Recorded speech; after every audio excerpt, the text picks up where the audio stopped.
Израелски воени авиони денеска извршиле напади врз Дамаск и други цели на територијата на Сирија, на што, како што објави сириската новинска агенција САНА, било одговорено од сириските воздушни одбранбени сили.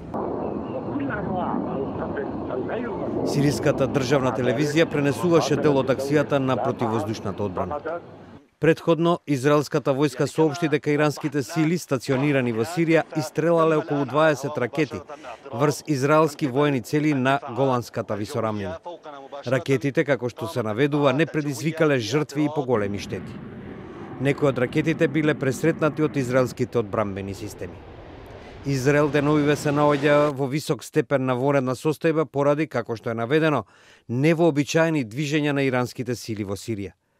Тоа е особено нагласено откако председателот Доналд Трамп донесе одлука за повлекување на Соединетите држави од меѓународната нуклеарна спогодба со Иран. Тој на состанокот со неговиот кабинет во Белата куќа го предупреди Иран да не обновува нуклеарната програма, но додаде дека бил отворен за преговори за нова спогодба.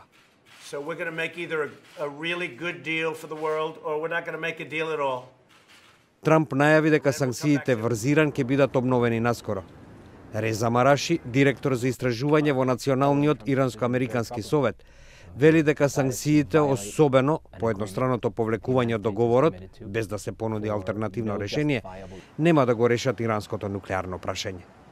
And I think it will damage America's relationships not only with the European Union, European countries, but also in the region writ large, in the Middle East.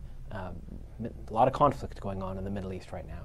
And it's hard to see how increasing tension between the US and Iran makes any of those other conflicts in the region better. In fact, it will probably make them worse.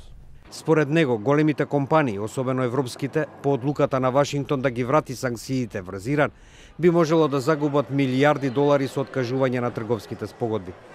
Тие ќе мора да ги прекинат договорените сделки со Иран или ќе се соочат со парични казни и санкции од американската администрација.